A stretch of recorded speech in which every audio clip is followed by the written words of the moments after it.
Ruben, I'm freezing the action here to set up a very important learning situation. On that previous play right there, the coach got your ear, and actually, as a result, you took the whistle out of your mouth and focused your attention on what the coach was saying. As a result, you missed a travel call down in your primary coverage area, which is coming up here in slow motion. A good rule of thumb is to not talk to the coach during live ball. Save that for situations during dead ball. Here comes the ball into your primary coverage area. He catches the ball with his left foot. Now he picks it up and starts his dribble. By picking up that left foot before starting the dribble, he has traveled. Unfortunately, your attention is at the coach, and as you can see, you didn't even have the whistle in your mouth and thus was unable to make an accurate ruling there.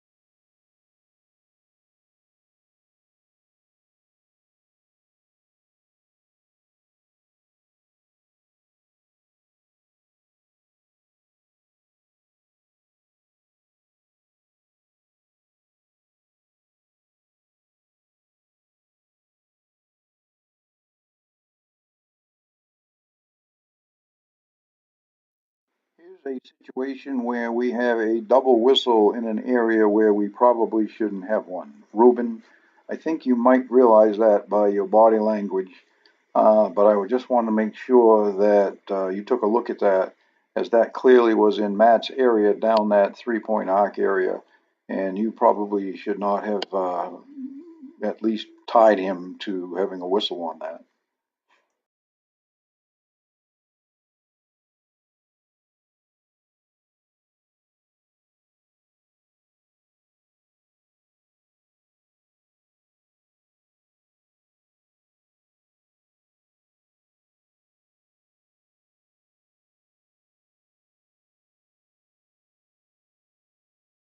Just a reminder here, Ruben, that the 3-point attempt is straight out, I mean, at 45-degree angle with three fingers indicating the 3-point attempt. Your attempt is a college signal, and it can be confused with a stop the clock signal.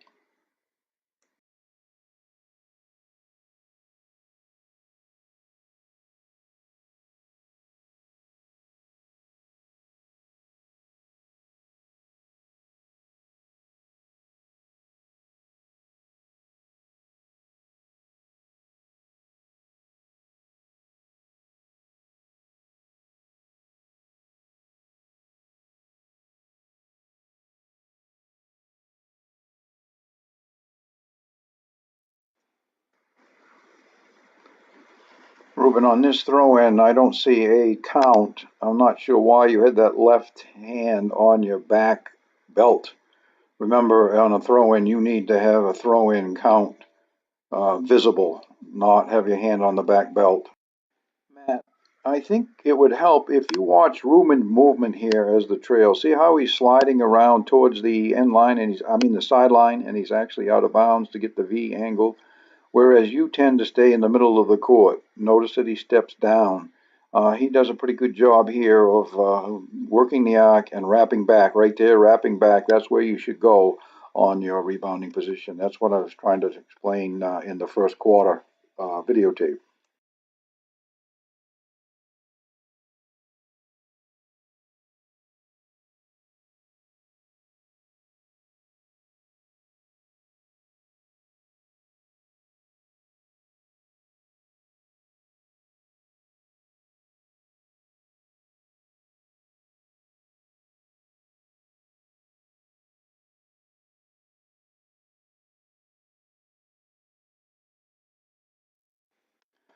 Okay, I've slowed the action up here to take a look at 25 and see if he traveled. Note he catches the ball.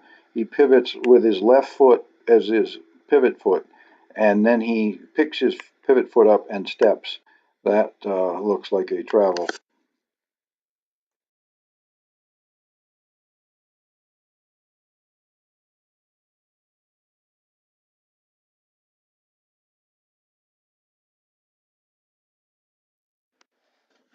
Ruben, this presents a very interesting play, and I realize hindsight is 2020. I've slowed this down for a couple of reasons. One, another example of maybe a button hook would be appropriate here. As you can see, contact occurred right there by the black player number 4. And as a result of being straight lined, I don't think you could see that initial contact. And then it appears that you make a ruling of a block, which you might want to run back and see if the player had actually obtained legal guarding position. Regardless, obviously the white player did get fouled. The question is, did we actually get the foul on the correct person? Another thing to think about here is it looks like you're looking to find the number. That's another reason why we harp on the mechanic of giving color, number, what the foul was, and what's going to happen next at the site of the spot of the foul. Something to think about, interesting situation in that particular play.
Okay, Matt, good hand check ruling here. I have froze the frame here to demonstrate Ruben. As you notice, you are now coming to make the switch, and unfortunately, we have 9 players that aren't being monitored. Just a reminder, Ruben, that give a visual freeze, watch the 10 players as Matt is giving the report, and then come up and make the switch.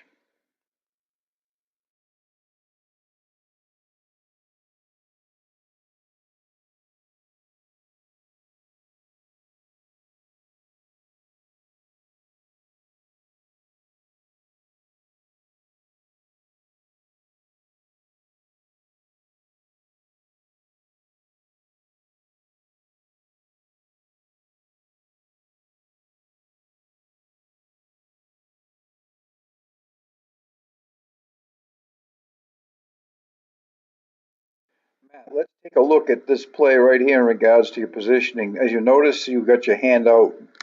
You obviously are sensing a little concern about potential uh, contact with that player. That's what I was talking about earlier in regard to um, coming out too far on the floor.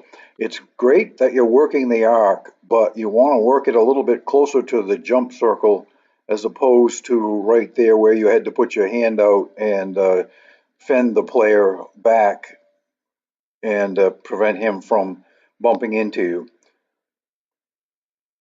Okay, I'm playing this play back again for another reason, this time for both of you to see an illegal dribble that occurs on this play. As we will observe here in a second, white player number number 10, I believe that is, right here getting the ball now, is going to attack the lane area and will try to execute a spin move. Unfortunately, it is not going to be a legal move.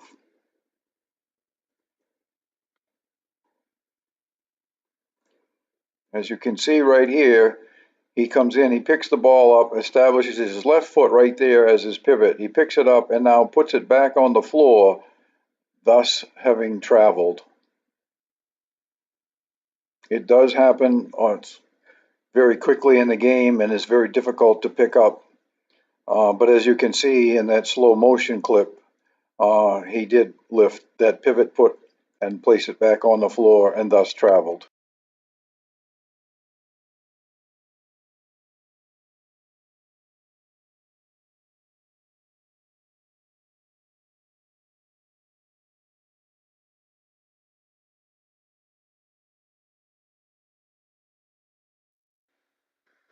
Ruben, please be reminded we need a throw-in count, 5-second throw-in count on all throw-ins. I've noticed that you have not been doing that.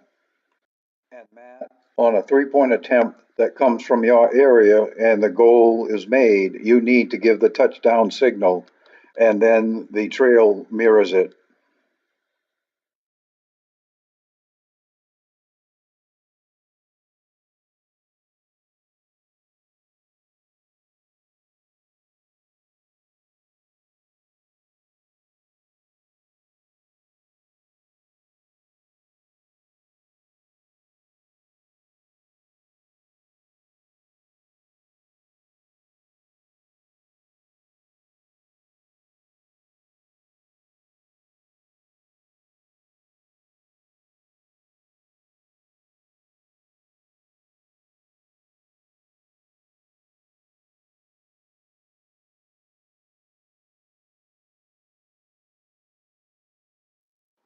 Here's our buddy again, here, number 25. You might want to run that back and take a look and see if that was an illegal screen.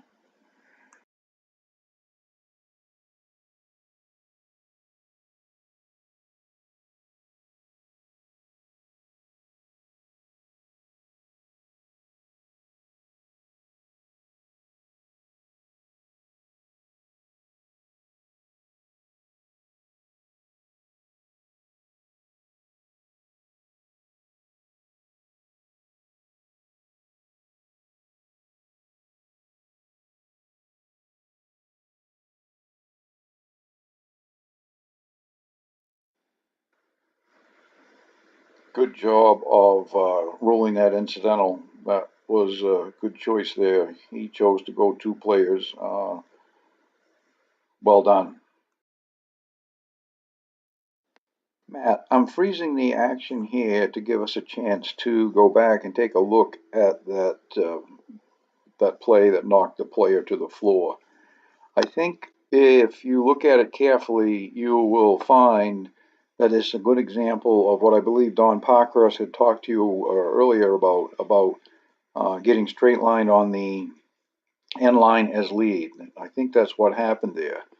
In addition, I think it's also an example of you watching the ball to the ring and being more concerned with the ball as opposed to focusing on the rebounders on the shot. As we come back into live action here, you'll see your eyes kind of go up with the ball on the shot and stay with it. And as a result, you're so close to that play, you don't see the hit on the head by the white player. One other item of note, as you notice, you're beckoning the coach out to tend to his player. Once you do that, you have made a decision for the coach that the player either needs to be replaced or he needs to take a timeout to keep the player in the game.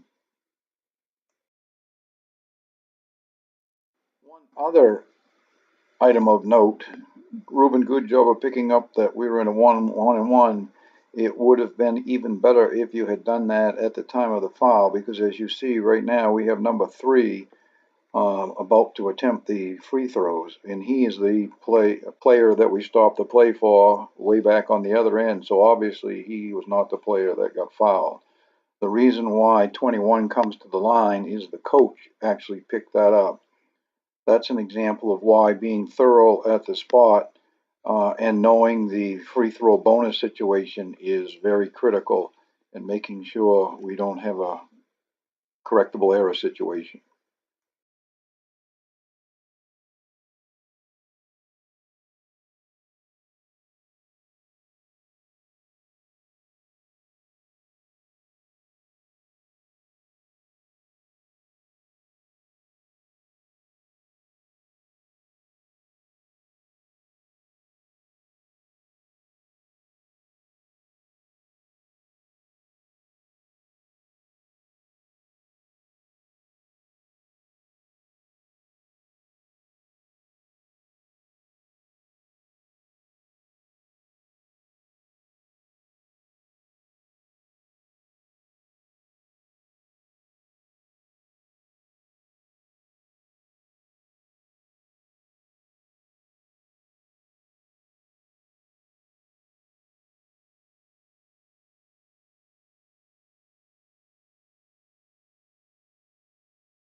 Okay, there's the end of the quarter.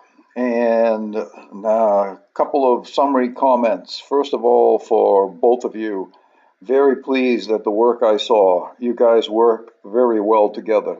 You have great composure and do a nice job of establishing eye contact before putting the ball in play.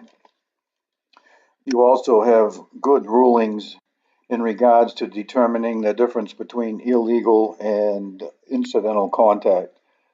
Extremely great job there. I realize that I've thrown a lot of stuff at you and don't expect you to pick all of it up. For that matter, even agree with it, but at least take a look at it and see what you think, and hopefully a couple of things will be a benefit. As far as areas of improvement, I'd like to just emphasize one for each. Matt, the biggest thing I noticed is your trail positioning. Again, very concerned about you getting caught up in a play once you get to a varsity assignment, and you might want to work on changing. Don't change the idea behind working the arc. It just change in regards to adjusting floor position a little bit, probably closer to the jump circle, as was mentioned. And Ruben, probably the biggest thing would be positioning and transitioning and knowing when you're going to end up being straight line on a drive to the basket and take advantage of the button hook, maybe a little bit more than what you presently have been doing.